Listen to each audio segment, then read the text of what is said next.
स्वामी है वो भी सदैव शुभ ग्रह ही माना जाता है, वो भी जो है वो सदैव शुभ ही होता है। इसे समझने के लिए हम मकर लग्न की कुंडली पे समझेंगे। ठीक है, मकर मकर लग्न की एक कुंडली बना लीजिए आप लोग। एक मकर लग्न की कुंडली बना लीजिए, उस कुंडली पे ही हम आज इसे समझेंगे। ठीक है,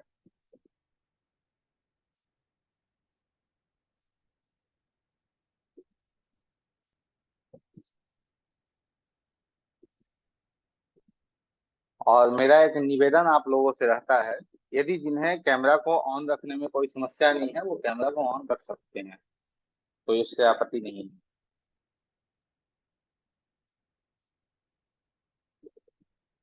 कुछ लोग सामने रहते हो तो और अच्छे से उसे एक्सप्लेन करने में और बेहतर होता है ऐसे।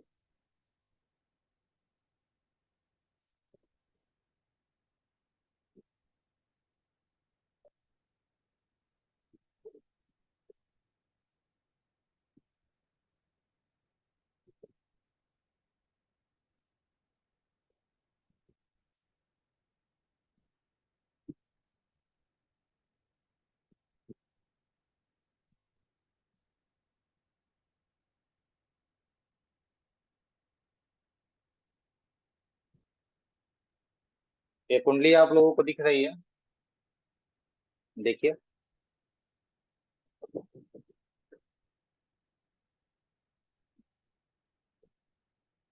मकर लग्न की कुंडली को बनाना है, सिर्फ कुंडली का निर्माण कर लीजिए, ग्रहों को नहीं लिखना है हमें। ग्रहों को लिखना नहीं है, सिर्फ ग्रहों को भूल जाइए, जो ग्रह मैं कहूंगा उसे ही लिखना है। तो एक मकर लग्न की कुंडली बना लीजिए और चौथे भाव में, चौथे भाव में फोर्थ हाउस में शनि को लिख लीजिए।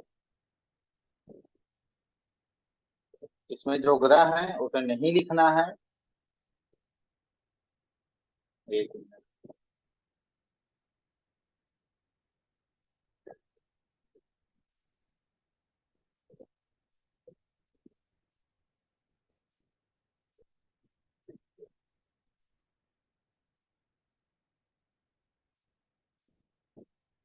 ठीक है।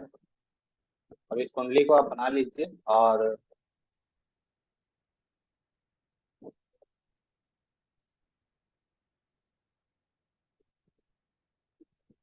चतुर्थ हाउस में शनि को लिख लीजिए। अब यहाँ पे एक आप प्रश्न लिख सकते हैं, यहाँ पे एक आप प्रश्न नीचे में लिख लीजिए, क्वेश्चन लिख लीजिए।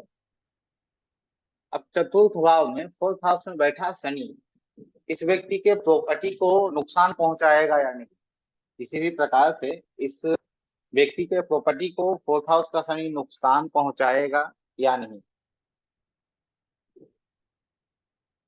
ठीक है, तो इसे समझने के लिए जो मैंने आपको लिखाया है ऊपर में उसे समझिए।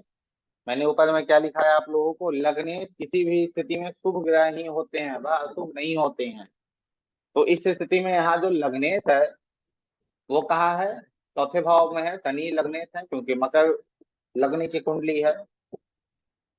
लग्न के जो स्वामी है वो शनि है, और शनि कहाँ है, चौथे में है। तो इस स्थिति में शनि यहाँ चौथे भाव की जो चीजें हैं जैसे प्रॉपर्टी है, भूमि है, भवन है, तो इन सब चीजों को शनि क्या करेंगे, प्रोटेक्ट करेंगे।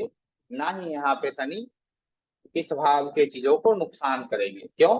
क्योंकि लग्नेश सदैव शुभ होता है, लग्नेश वो अशुभ नहीं माना जाता है किसी भी कुंडली में।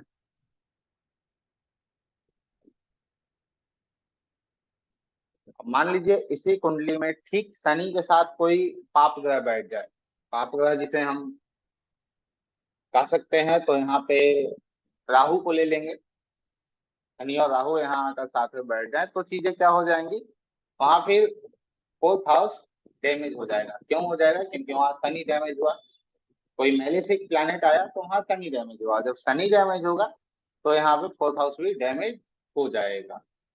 ठीक है, वैसे ही एक और कुंडली आप बनाइए, वृषभ लग्न की ये कुंडली बना लीजिए।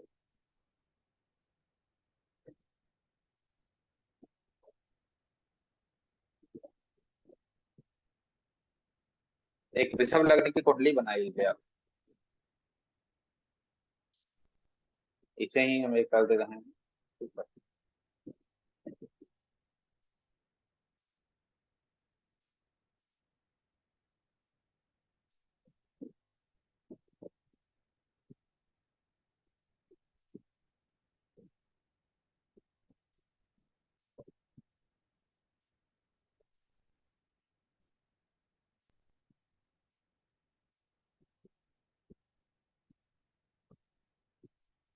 अब इसमें शनि को जो है वो 7th हाउस में लिख लीजिए। इस कुंडली में शनि को 7th हाउस में आप लिख लीजिए।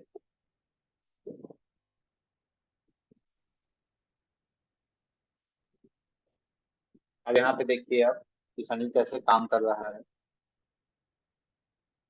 अब यहाँ पे जो शनि है वो इस कुंडली में 7th हाउस को डैमेज कर रहा है या फिर 7th हाउस को प्रोटेक्ट कर रहा है, आप लोग मैसेज में बता सकते हैं। ऐसे हम देखेंगे तो यहाँ पे आपको दिखेगा शनि कहाँ है, 7th हाउस में है।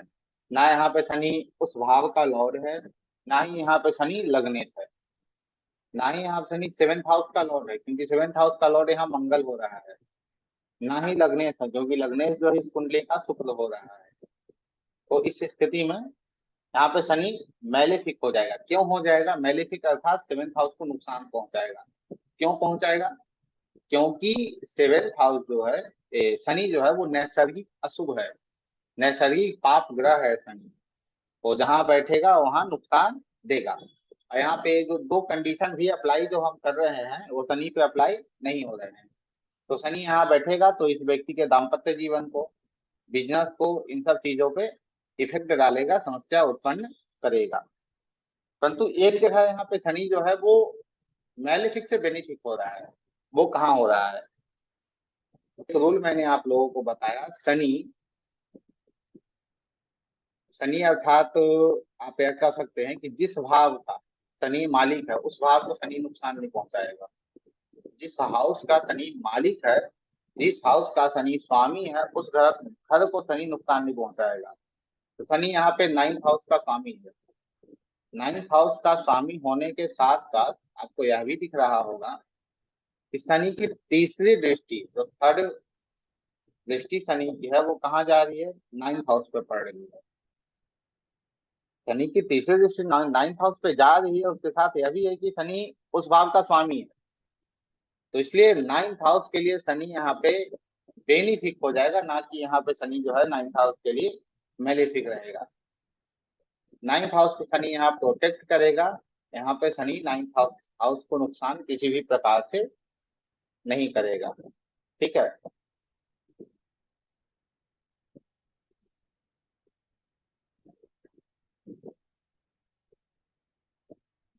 अब इसी कुंडली को हम थोड़ा चेंज कर लेते हैं ना।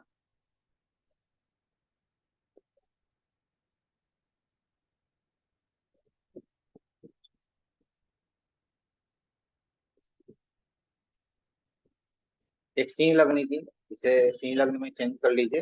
एक सिंह लग्न की कुंडली हम बना लेंगे।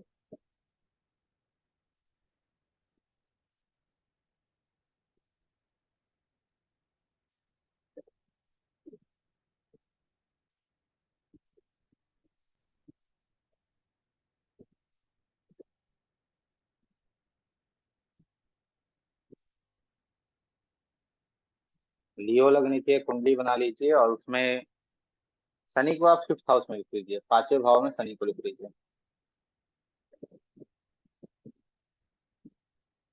अब यहाँ देखिए, शनि पंचम भाव में बैठा तो क्या कर रहा है? पंचम भाव क्या है? बुद्धि है ना।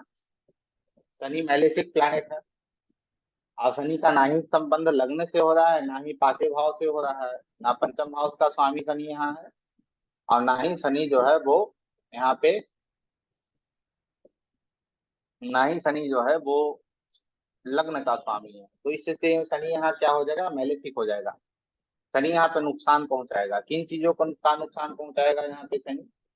तो यहाँ पे शनि जो है वो 5वां भाव क्या है? बुद्धि है, संतान है। आप लोग को याद होगा मैंने एक रूल पे बात की थी आप लोगों से, शनि 5th हाउस में लाल किताब कहता है बच्चे खाने वाला सांप। तो शनि मैलेफिक है तो यहाँ संतान में भी समस्या देगा, प्रोजनी में भी समस्या देगा, संतान के उत्पन्न में भी समस्या देगा, संतान को भी समस्या देगा। ठीक है। परंतु शनि की जो आप दृष्टि देखोगे तो आप देखेंगे शनि की दृष्टि जो है वो 7th हाउस पे जा रही है, 7वें भाव पे जा रही है। और 7वां भाव क्या है?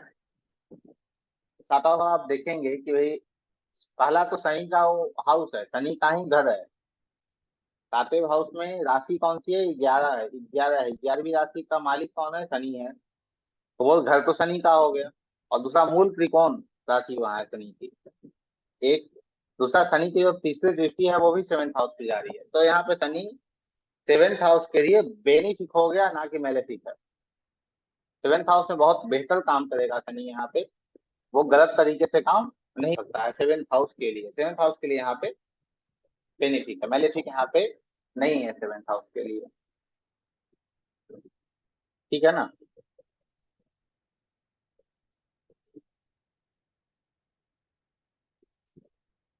इस कुंडली को बना लीजिए, मकर लग्न की कुंडली बना लीजिए।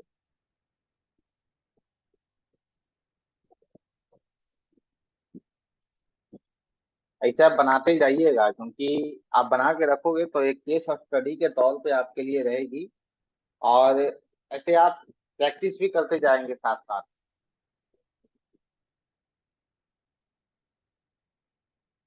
मकर लग्न की कुंडली बना लीजिए, और उसमें शनि और मंगल को फोर्थ हाउस में, चौथे भाव में शनि और मंगल को लिख लीजिएगा। शनि और मंगल को यहाँ पे आप फोर्थ हाउस में लिख लेंगे।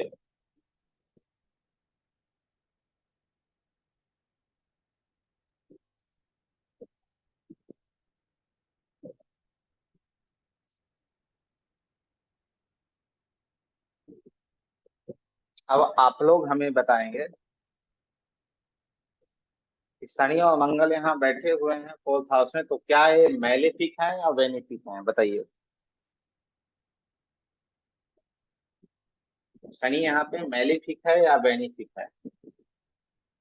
तो जो रूल हमारा है वही है, लग्नेश कभी भी अशुभ नहीं होता है, पाप ग्रह नहीं होता है।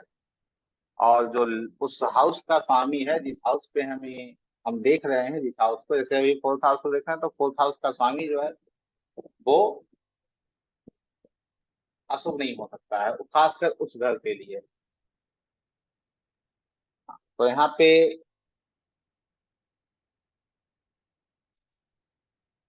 फोर्थ हाउस के लिए दोनों जो है वो बेनिफिक है, मेलेफिक नहीं है। क्यों है? एक होता है नैसर्गिक, नैसर्गिक अशुभ और नैसर्गिक शुभ। एक होता है कार्यात्मक शुभ और कार्यात्मक अशुभ। जिसे हम इंग्लिश में कहें तो यह कहेंगे, एक है नेचुरल मेलेफिक और नेचुरल बेनिफिक।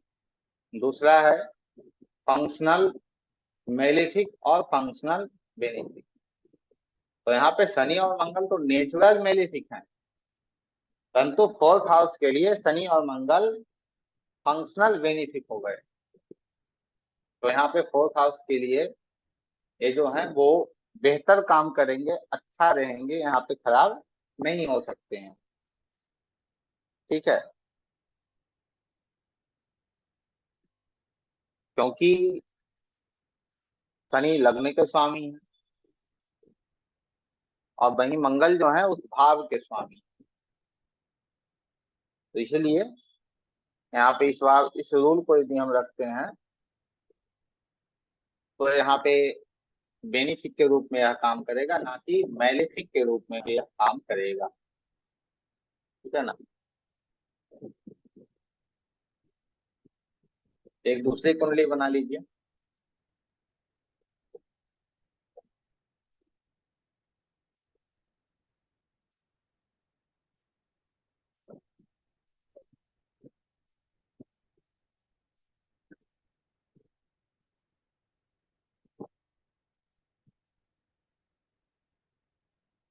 मिथुन लग्न की एक दूसरी कुंडली बना लीजिए। इसमें आप वही शनि और मंगल को सेवेंथ हाउस में लिख लीजिए। शनि और मंगल को सेवेंथ हाउस में आप लिख लीजिए।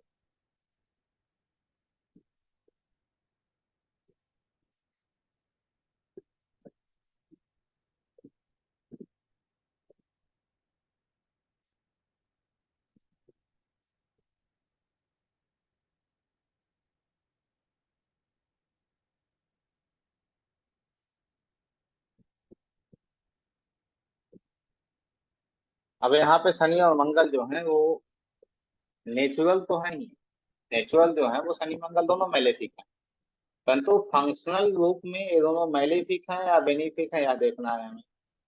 तो सबसे पहले हमने देखा कि भाई जो लग्न का स्वामी है, क्योंकि हम बात कहाँ कर रहे हैं, सबसे पहले याद रखिएगा, हम जब भी बात करेंगे तो एक पर्टिकुलर किसी भी चीज की कुंडली में हम बात करेंगे, तो पर्टिकुलर हमें सेवेंथ हाउस के लिए कुंडली में बात करना है, सेवेंथ हाउस को देखना है कि सेवेंथ हाउस इस व्यक्ति का कैसा रहेगा।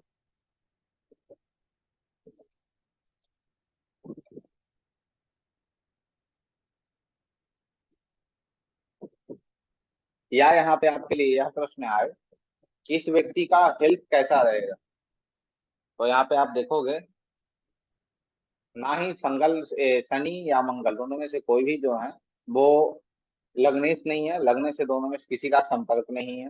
दूसरा, नाइन्थ सेवेंथ हाउस में, अर्थात सेवेंथ हाउस के जो स्वामी ग्रह हैं वो गुरु हैं, तो गुरु तो यहाँ बैठे नहीं है, यहाँ मंगल और शनि है, तो सेवेंथ हाउस से इन दोनों का कोई संपर्क नहीं है। तो इस स्थिति में यदि हम बात करें तो यह स्पष्ट रूप में हमें दिखेगा कि भाई दोनों में से कोई यहाँ पे संपर्क नहीं है दोनों का, तो यहाँ पे दोनों ग्रह पाप ग्रह हैं और ये दोनों का संबंध भाव और लग्न से नहीं हो रहा है, इसके कारण ये दोनों यहाँ समस्या देंगे, मैलेफिक रूप में काम करेंगे, ना कि यहाँ पे बेनिफिक काम करेंगे। फिर वही शनि यहाँ बैठे हैं, तो शनि की तीसरी दृष्टि कहाँ जा रही है, नाइन्थ हाउस पे जा रही है। शनि सेवेंथ में बैठे हैं, तो शनि की दृष्टि तीसरी दृष्टि कहाँ जा रही है, नाइन्थ हाउस पे जा रही है। और नाइन्थ हाउस में किसका ये है, शनि का है ना। तो फिर इस स्थिति में शनि जो है वो नाइन्थ हाउस के लिए बेनिफिक हो जाएंगे, नहीं ना ही यहाँ पे शनि नाइन्थ हाउस के लिए मैलेफिक रहेंगे।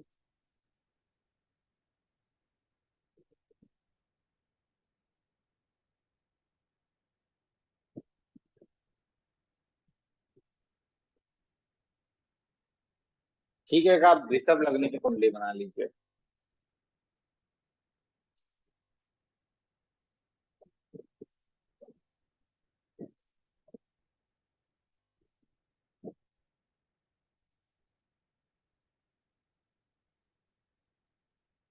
और इसमें आप राहु और मंगल को फिफ्थ हाउस में पांचवें भाव में लिख लीजिए।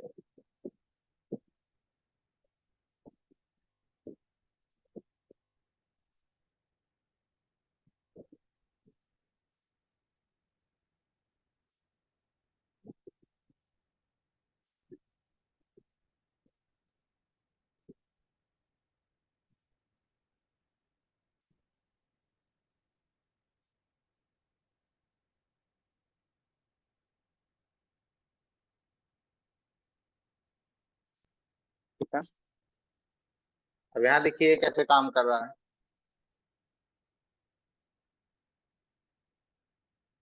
और यहाँ पे एक लिख लीजिए, ये जो कुंडली है वो एक स्त्री की है, फीमेल चार्ट है।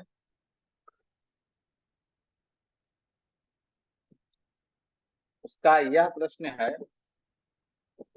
कि संतान संबंधित हमें समस्या मिल रही है, संतान की उत्पत्ति में मुझे समस्या मिल रही है, संतान उत्पन्न नहीं हो पा रहा है। दूसरा, जब अर्थात कहे तो मिसकैरेज हो जा रहा है, बार बार संतान की उत्पत्ति नहीं हो पा रही है। मिसकैरेज क्यों हो रहा है, क्योंकि वहां पे दोनों ग्रह जो बैठे हैं वो मैलेफिक हैं, राहु और मंगल।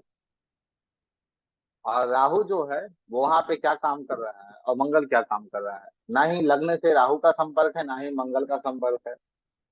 और फिफ्थ हाउस से पांचवें भाव से ना ही राहु का संपर्क है और ना ही मंगल का संपर्क है, ये दोनों में से किसी का कोई संपर्क नहीं है। तो इस स्थिति में हम यह भी कहेंगे कि भैया दोनों जो है निश्चित रूप में, क्योंकि नैसर्गिक रूप में तो हमें मैलेफिक दिख ही रहे हैं, परंतु फंक्शनल हम कहें तो ये दोनों मैलेफिक हो रहे हैं फंक्शनल में भी। तो इस स्थिति में यहाँ पे समस्या दे रहे हैं राहु और मंगल, इसलिए अब ठीक इससे विपरीत एक कुंडली बनाइए। विपरीत कहें तो कर्क लग्न की एक कुंडली बना लीजिए। कर्क लग्न अर्थात चौथा लग्न। चौथे लग्न की एक कुंडली बना लीजिए।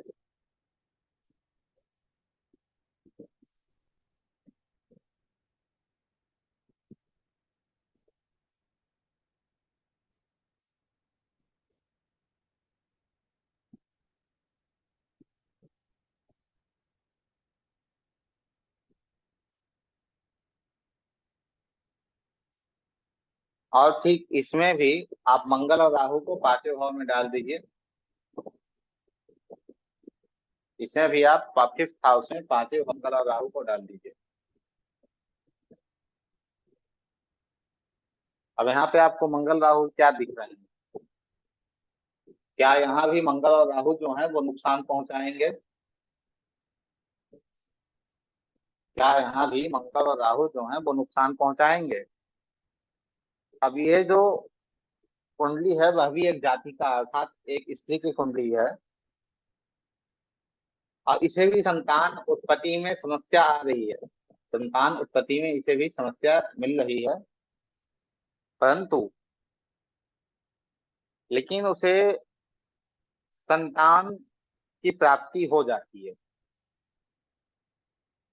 बहुत दिक्कतें होने के बाद भी इसे संतान की प्राप्ति हो जाती है।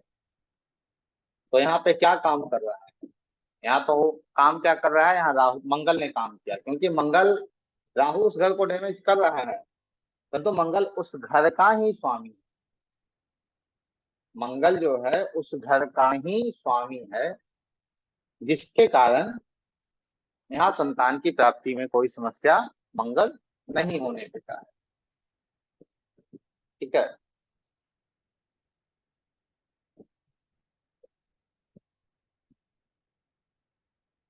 जैसे मैंने सबसे पहले ही बताया, दो चीजें ज्योतिष में बहुत ही महत्वपूर्ण होती हैं। दो चीजें ज्योतिष में बहुत ही महत्वपूर्ण होती हैं। लिख लीजिए, बेहतर रहेगा आप लोगों के लिए। ठीक है।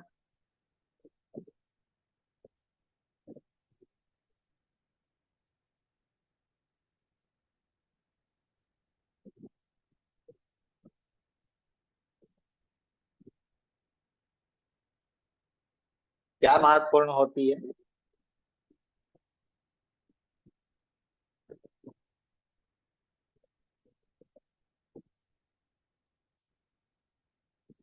एक, नैसर्गिक शुभ ग्रह और नैसर्गिक अशुभ ग्रह।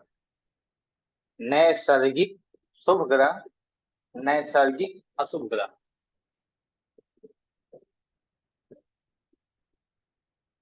इसे इंग्लिश में लिख लीजिए। नैसर्गिक अर्थात नेचुरल शुभ ग्रह और नेचुरल अशुभ ग्रह। दूसरा, कार्यात्मक शुभ ग्रह और कार्यात्मक अशुभ ग्रह। फंक्शनल शुभ ग्रह और फंक्शनल अशुभ ग्रह। ठीक है।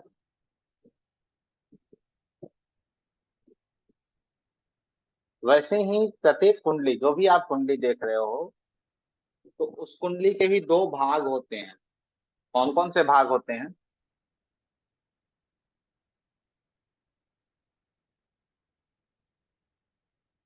एक है कुंडली का अस्थाई भाग। अस्थाई भाग जिसे हम लोग जन्म कुंडली कहते हैं, जिससे हम प्रेडिक्शन को निकालते हैं या फिर प्रॉमिस को देखते हैं कि कुंडली हमसे क्या प्रॉमिस कर रहा है, क्या चीजें वो हमें दे रहा है। ठीक। दूसरा एक जो होता है, जिसे हम दशा महादशा के नाम से जानते हैं, जिसे हम घटनाक्रम भी कह सकते हैं। कोई भी चीजें हमारे जीवन में घटित होती हैं, तो उसे हम कहाँ से देखेंगे? उसे हम देखेंगे घटनाक्रम, जिसे हम महादशा, अंतरदशा, प्रत्यंतर दशा, सूक्ष्म दशा, प्राण दशा, इन सब चीजों से जानते हैं। जैसे अभी अभी जो स्थिति हमारी है वो कैसे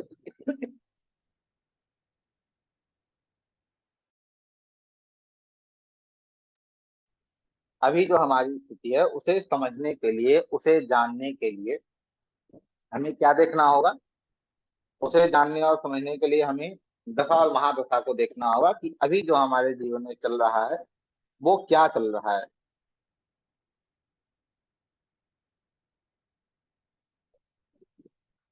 इसे भी समझने के लिए, जैसे मान लीजिए कोई कुंडली है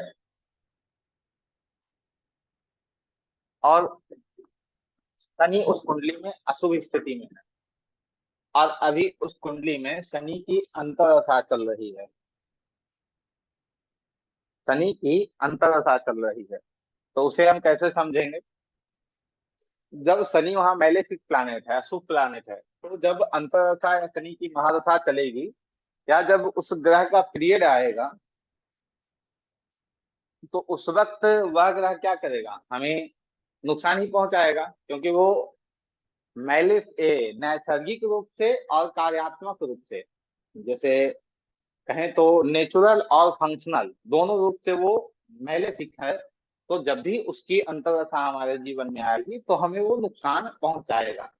उस नुकसान को ठीक करने के लिए हम यूटिलाइजेशन कर सकते हैं या फिर उसकी कुछ रेमेडी करते हैं।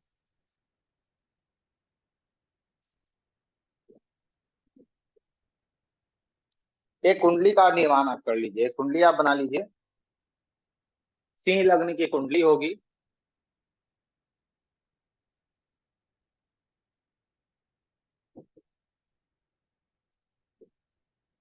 सिंह लग्न की एक कुंडली बना लीजिए।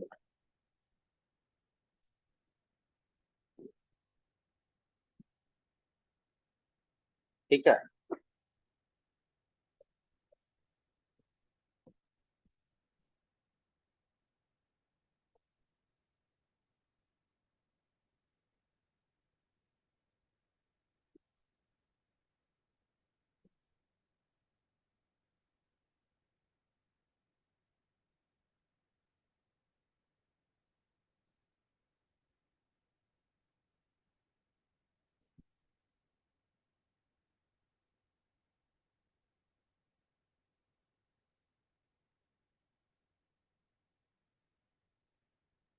इसमें सेवेंथ हाउस में राहु और मंगल को लिख लीजिए आप।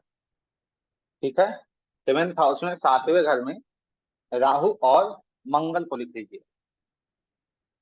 अब यहाँ इसे आप समझते हैं। और इसके इलेवेंथ हाउस में आप गुरु को लिख लीजिए।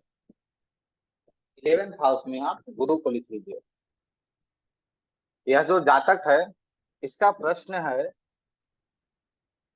इसका प्रश्न है दाम्पत्य जीवन कैसा रहेगा? दाम्पत्य जीवन कैसा रहेगा? तो सबसे पहले हमने देखा वहां बैठा कौन है? राहु और मंगल। राहु का संबंध लग्न से नहीं, मंगल का संबंध लग्न से नहीं, राहु का संबंध सेवेंथ हाउस से नहीं है, और मंगल का संबंध सेवेंथ हाउस से नहीं है। अब यहाँ पे दोनों ग्रह नेचुरल मैलेफिक है या नेचुरल बेनिफिक है? तो नेचुरल मैलेफिक है। फंक्शन में भी यहाँ पे दोनों मैलेफिक है। ठीक है। तो यहाँ पे स्पष्ट रूप में हम उस व्यक्ति कहेंगे तुम्हारा जो दाम्पत्य जीवन है उसमें नित्य समस्या बनी रहेगी, प्रतिदिन उसमें समस्या आएगी। ठीक है। यदि तुम बिजनेस कर रहे हो तो डेली इनकम में समस्या आएगी, क्योंकि डेली इनकम का जो स्थान होता है वो सेवेंथ होता है। ठीक है। और प्रेडिक्शन इसमें हम और निकाले तो कह सकते हैं तुम्हारा जो विवाह होगा वो अनऑर्थोडॉक्स तरीके से हो सकता है, अपरंपरागत तरीके से होगा, क्योंकि वहां राहु आ रहा है, मंगल आ रहा है और साथ में राहु आ रहा है, तो वहां कह सकते हैं क्रोध, झगड़े बहुत ज्यादा हो सकते हैं, और वो आपको तलाक तक भी ले जा सकता है। परंतु ठीक, इतना कुछ आपने कहा, परंतु ठीक आपने देखा कि गुरु जो है वो इलेवेंथ हाउस में बैठा है, और गुरु की डिग्री राहु और मंगल से ज्यादा है। समझिएगा इसे, राहु और मंगल से डिग्री गुरु की ज्यादा है। और गुरु की जो दृष्टि है, नौवीं दृष्टि, वो कहाँ पड़ रही है? सेवेंथ हाउस पे। तो फिर यहाँ पे हमारा जो प्रेडिक्शन है वो बदल जाएगा। वो फिर प्रेडिक्शन यहाँ क्या कहेगा कि समस्या तो आएगी, समस्या तो आएगी जीवन में, 7th हाउस किससे रिलेटेड, परंतु वो सॉल्व भी हो जाएगी।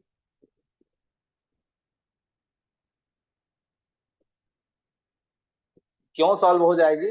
क्योंकि 7th हाउस में दृष्टि किसकी पड़ रही है? गुरु की। गुरु की कौन सी दृष्टि पड़ रही है? 9वीं दृष्टि पड़ रही है। 9वीं दृष्टि क्या है? 9वीं दृष्टि जो है वह ईश्वरीय कृपा है, गुरु की कृपा है, ठीक है ना। परंतु यहाँ फिर एक लेकिन आता है। वो क्या लेकिन यहाँ लगेगा? वो लेकिन लगेगा यदि यह व्यक्ति शराब पीता है, ठीक है, नीति और नैतिकता के साथ अपने जीवन को नहीं जीता है, तो यहाँ पे गुरु भी कुछ नहीं कर पाएगा, क्योंकि इसने गुरु को स्वयं यूटिलाइज नहीं किया, गुरु को स्वयं इसने खराब कर लिया है। और यदि यह व्यक्ति नीति और नैतिकता के साथ है तो जीवन भी बहुत अच्छा है। इसके दाम्पत्य जीवन में समस्या आएगी परंतु वो सॉल्व हो जाएगी, क्योंकि गुरु की 9वीं दृष्टि वहां है। तो किसी भी कुंडली को देखने के लिए आपको ये दो तीन चीज, और तो मैं तो स्पष्ट रूप में कहूंगा कि भाई जब भी कोई कुंडली देखिए तो मन की शांति के साथ देखिए, अपनी ही कुंडली क्यों ना हो। और दूसरा, किसी भी कुंडली को देखते यदि आपको, उसमें कहते हैं ना प्रेजेंट ऑफ माइंड, उस वक्त आपकी जो दिमाग है वो बहुत अच्छे से और सूक्ष्मता से काम करना चाहिए, वो ठीक है। ऐसे कोई ग्रह कहीं बैठा है, वो डिसीजन दे रहा है, परंतु यदि उसके ऊपर किसी की दृष्टि पड़ रही है तो वहां उसका भी इफेक्ट आ रहा है। मेजर इफेक्ट जो होगा वो वहां जो ग्रह बैठा है उसका ही रहेगा, परंतु जब किसी अच्छे ग्रह की दृष्टि पड़ रही हो तो उस चीजों को वो ठीक करने में सक्षम भी है, ठीक है। एक और कुंडली का निर्माण कीजिए आप लोग, एक और कुंडली बनाइए।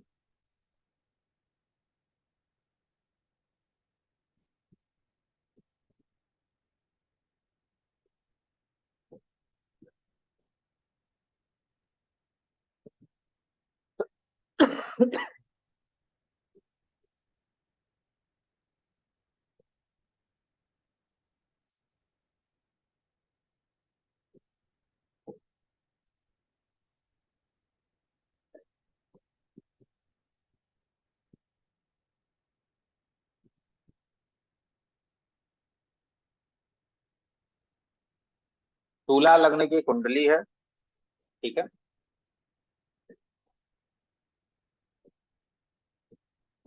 ठीक है, मैं इस कुंडली को लगा देता हूँ, इस कुंडली को बना लीजिए आप लोग ना। ये रही कुंडली, इस कुंडली का निर्माण कर लीजिए।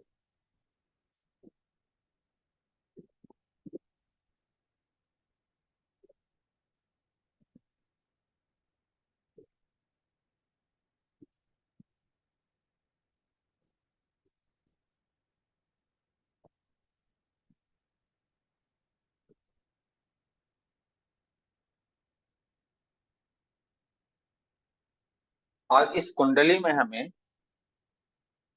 पास जो प्रश्न आया है वो प्रश्न आया है धन को लेकर। धन को लेकर प्रश्न हमारे पास आया है कि धन की स्थिति हमारी कैसी रहेगी, ठीक है।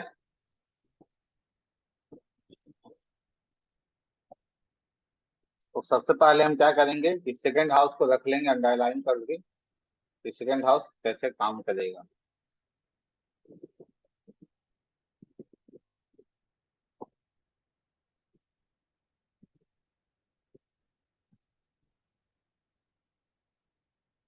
अब सेकंड हाउस में हमने देखा कि भाई ग्रह कौन सी है, तो वहां ग्रह शनि है जो नेचुरल मैलेफिक है, नेचुरल कष्टकारक है। दूसरा, शनि लग्न का संपर्क शनि से कुछ है या नहीं है, तो हमें दिखा नहीं है। शनि का संपर्क सेकंड हाउस से है या नहीं है, तो नहीं है। तो यहाँ पे शनि जो है वो फंक्शनल भी मेरी फंक्शनल रूप में भी पाप ग्रह है, और कार्यात्मक रूप में भी यहाँ शनि पाप ग्रह हो गया। दोनों तरीके से पाप ग्रह यहाँ शनि हो गया। तो उस ग्रह को हमने देख लिया कि शनि नुकसान पहुंचा रहा है।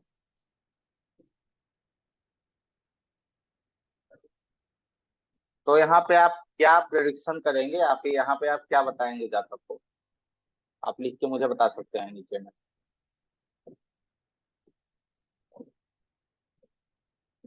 तो यहाँ तो हम यही बोलेंगे कि भाई यहाँ पे जो है वो धन संबंधित, परिवार संबंधित आपको यहाँ पे शनि समस्या देगा। इस घर को शनि क्या कर रहा है, नुकसान कर रहा है। इस घर को शनि नुकसान दे रहा है, समस्या यहाँ पे शनि देगा।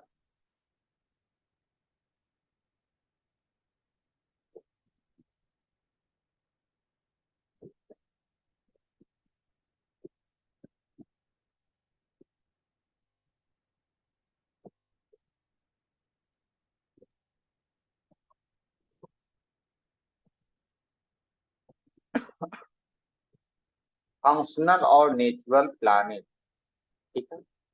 एक प्रश्न आया है कि फंक्शनल प्लानिट कौन है और नेचुरल जो है वो कौन है। तो जो नैसर्गिक शुभ या अशुभ ग्रह हैं वो आप सभी को पता है। जो नैसर्गिक अशुभ ग्रह है वो है मंगल, शनि, राहु, केतु। जो नैसर्गिक रूप में, जो नेचुरल रूप में अशुभ है, वो कहीं भी जाएंगे तो अपनी अशुभता को ही देंगे।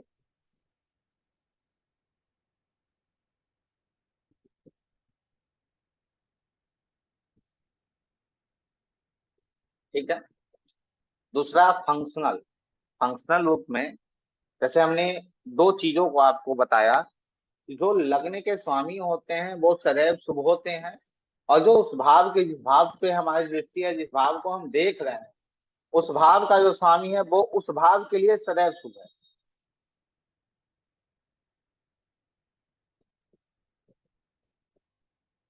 ठीक है। तो ये आपका एक फंक्शनल मैलेफिक हो गया और नेचुरल मैलेफिक हो गया। तो यहाँ शनि बैठा है तो शनि क्या कर रहा है कि भाई इन्हें हार्ड, यदि यूटिलाइजेशन की बात यहाँ करें तो शनि यहाँ कह रहा है जितना ज्यादा आप काम कीजिएगा, जितना ज्यादा मेहनत के साथ काम कीजिएगा, उतना ज्यादा पैसा आएगा। ठीक है। आप ड्यूटी डिसिप्लिन को मेंटेन कीजिएगा तो उतना ज्यादा पैसा आएगा, उतनी अच्छी व्यवस्था आपकी रहेगी। अब देखिए अब इस घर पे दृष्टियां किसकी पड़ रही है, तो आपको दिखेगा दृष्टि किसकी पड़ रही है। राहु केतु को छोड़ दीजिएगा, फिर आप राहु को लेकर चले आएंगे, राहु की पांचवी दृष्टि है, राहु केतु को छोड़ दीजिएगा। ठीक है। अभी सिर्फ इसे ऐसे ही हम समझते हैं। तो मंगल को देखिए, मंगल की चौथी दृष्टि पड़ रही है और किसी की कोई दृष्टि नहीं है। मंगल क्या है, मैंने पिछली क्लास में मंगल के बारे में आपको क्या बताया था, यही ना कि मंगल जहां बैठता है या जिस घर को वो देख रहा है उस घर के मंगल क्या कहता है कि फाइट करो। उस घर के लिए मंगल क्या कहता है, फाइट करो, अपने एनर्जी को वहां दो, अपनी ऊर्जा को वहां दो। तो मंगल यहाँ क्या है, शुभ है या अशुभ है। यहाँ मंगल शुभ है। क्यों शुभ है, क्योंकि मंगल किसी भी मैलेफिक एसोसिएशन के संपर्क में नहीं है। जो मैलेफिक एसोसिएशन है उससे संपर्क में यहाँ मंगल नहीं है। तो यहाँ हम यह कह सकते हैं कि यह व्यक्ति अपनी ऊर्जा से, जितना ज्यादा यह व्यक्ति अपनी ऊर्जा को लगाएगा उतना बेहतर इस व्यक्ति के लिए रहेगा। खासकर कहाँ के लिए, धन के लिए। जितना ज्यादा धन के लिए फाइट करेगा उतना ज्यादा धन इसके पास आएगा। और धन के लिए फाइट करने का इन द सेंस हम कहे तो हम यह कहेंगे कि धन के लिए ऊर्जा लगाना है, या ये नहीं कि धन के लिए मारपीट करना है। ठीक है। तो ऐसे ही किसी भी कुंडली को हमें देखना है या डिफाइन करना है। एक और कुंडली बना लीजिए।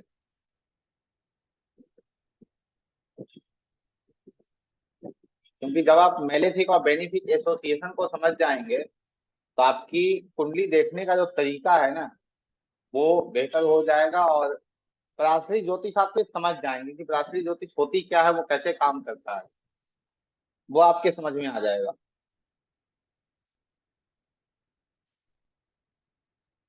वो आपके समझ में आ जाएगा कि जो पराशरी ज्योतिष है वो कैसे काम करता है। ठीक, तुला लगने की है, एक और कुंडली बना लीजिए और उसमें आप मंगल को जो है वो सेकंड हाउस में रख लेंगे। मंगल को सेकंड हाउस में रख लीजिए। मैं कुंडली शेयर कर दे रहा हूँ आप लोगों को, कि चीजें अच्छे से आपके समझ में आ जाएंगी। इस कुंडली को ही बना लीजिए। ठीक है, एक कुंडली है, तैयार कर लीजिए।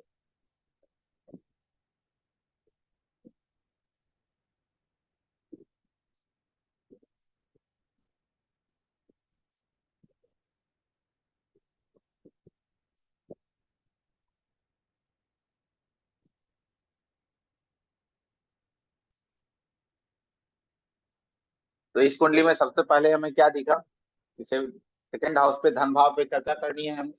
धन भाव को समझना है। प्रश्न हमारे पास आया है इस व्यक्ति का कि धन मेरे पास जो है वो, धन की स्थिति मेरी कैसी रहेगी, धन को लेकर प्रश्न है। तो सबसे पहले यहाँ क्या है, मंगल आ गया। मंगल तो भाई नेचुरल है, मेलेफिक है। परंतु मंगल जहाँ बैठा है वो अपने ही घर में बैठा है, अर्थात मंगल उसी भाव का स्वामी है। तो भाव का जो स्वामी होता है वो मेलेफिक नहीं होता है उस भाव के लिए। तो सेकंड हाउस के लिए मंगल बेनिफिक है, ना कि मंगल बेनिफिक है। तो यहाँ पे हम स्पष्ट कह सकते हैं कि भाई मंगल जो है वो आपको, यहाँ पे मंगल जो है वो आपको चीजें बेहतर रूप में देगा। मंगल जो है यहाँ पे चीजें आपको बेहतर रूप में देगा। धन संबंधित समस्या खासकर मंगल यहाँ पे आपको नहीं देगा। ठीक है।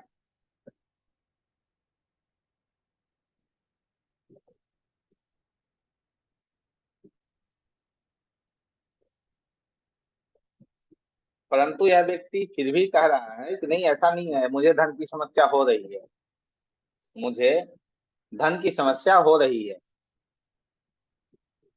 तो फिर आप इस कुंडली पे देखो कि धन भाव पे ठीक किसकी जा रही है। तो आप देखेंगे कि धन भाव पे जो दृष्टि है वो,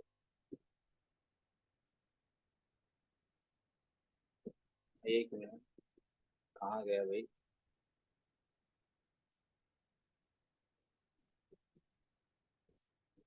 अब इस कुंडली में आप देखेंगे धन भाव पे दृष्टि जो है वो गुरु की पड़ रही है। ठीक है।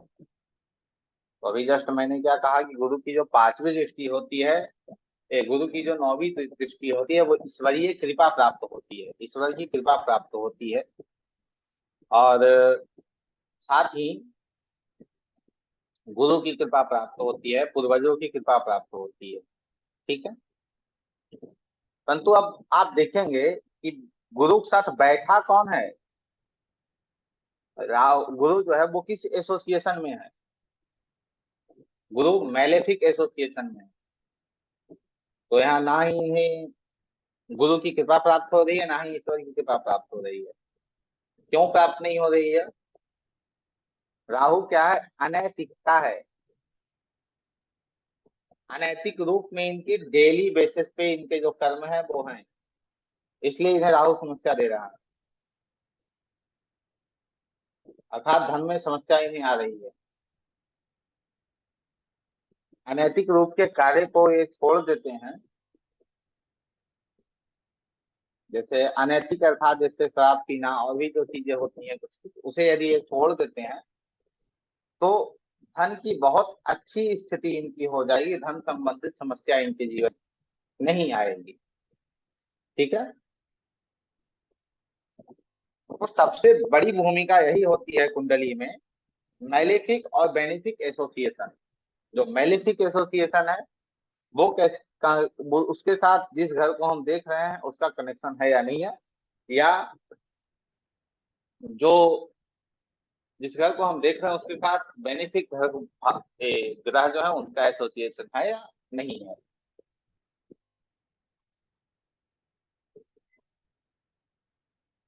एक और कुंडली तैयार कर लीजिए।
इस कुंडली का आप लोग तैयार कर लीजिए। मेरी आवाज आप लोगों तक पहुंच रही है?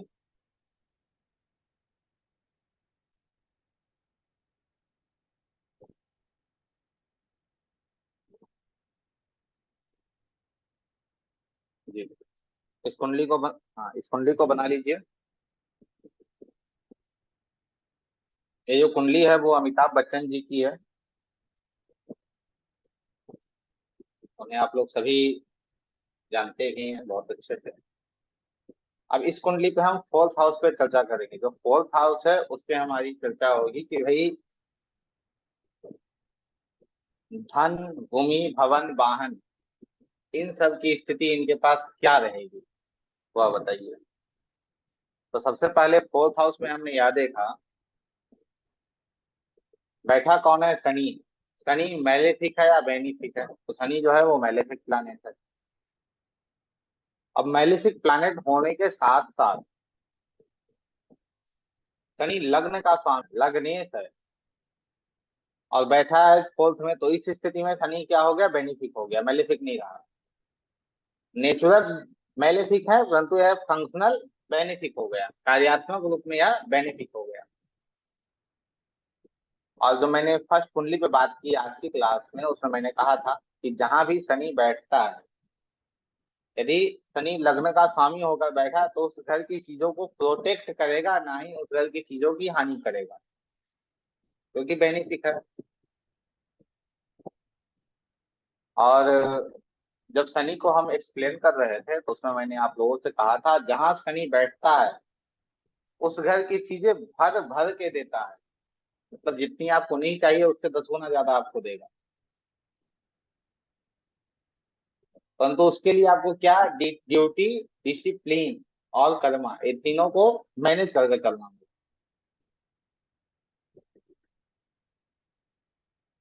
आप लोग की जानकारी में यदि हो तो मैं, जब अमिताभ बच्चन जी ने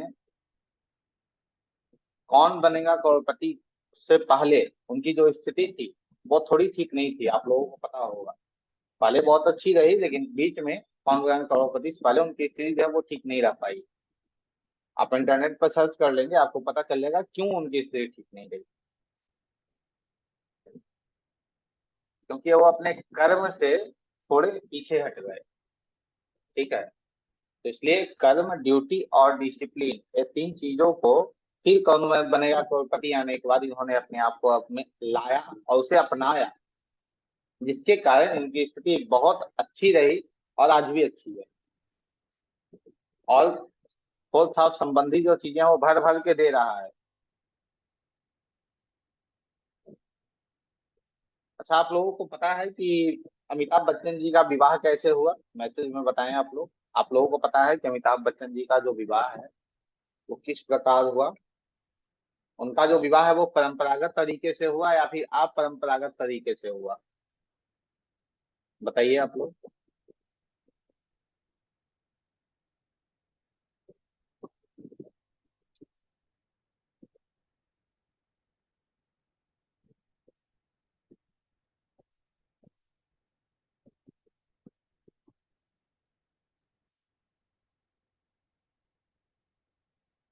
अपरंपरागत तरीके से क्यों हुआ? क्योंकि सेवेंथ हाउस में राहु बैठा है, तो ग्रह ग्रह जो हैं वो ऐसे काम करते हैं। ठीक है,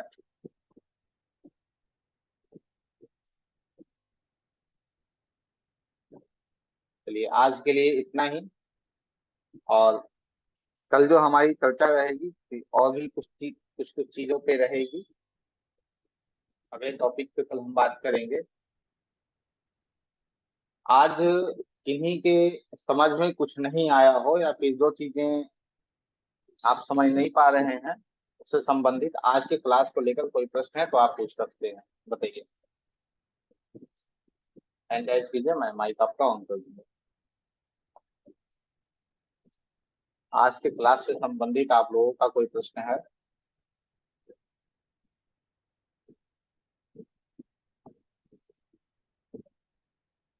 ये बताइए, उसका क्या प्रश्न है आपका? सर वही है सर, वो फंक्शनल और वो वाला ही। नैसर्गिक और वो जो है ना आप जो बताए थे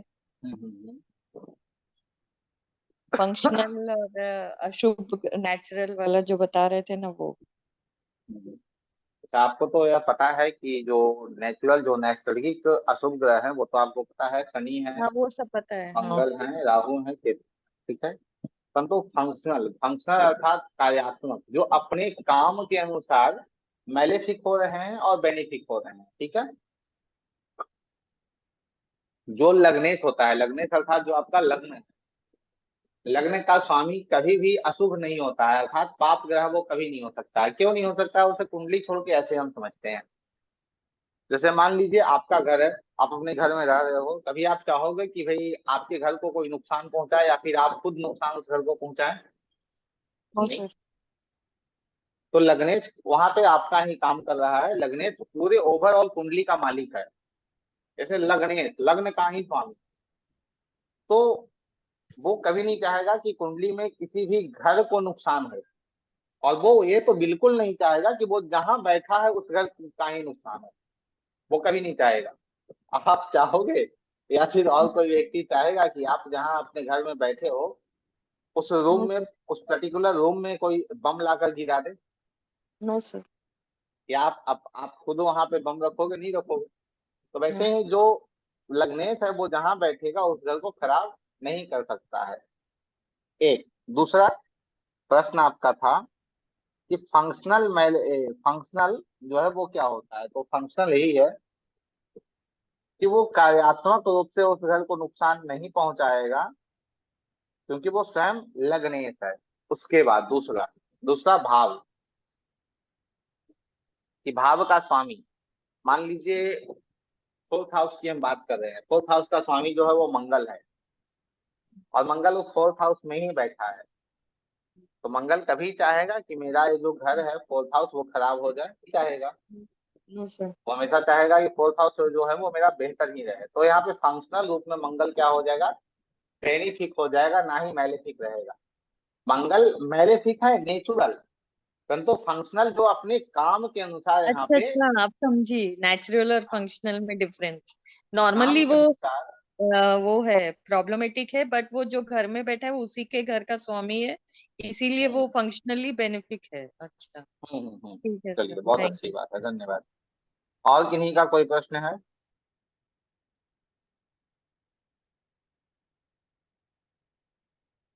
चलिए, समीर का, समीर जी आपका कोई प्रश्न?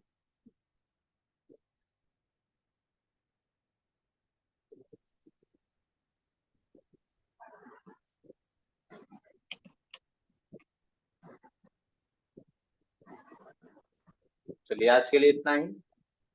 कल कुछ अलग तथ्य पे, sir I want to talk to we. Okay, ठीक है, आप कॉल कर लीजिएगा। चलिए, बहुत बहुत धन्यवाद आप सभी का। आज की क्लास यहीं समाप्त की जाती है।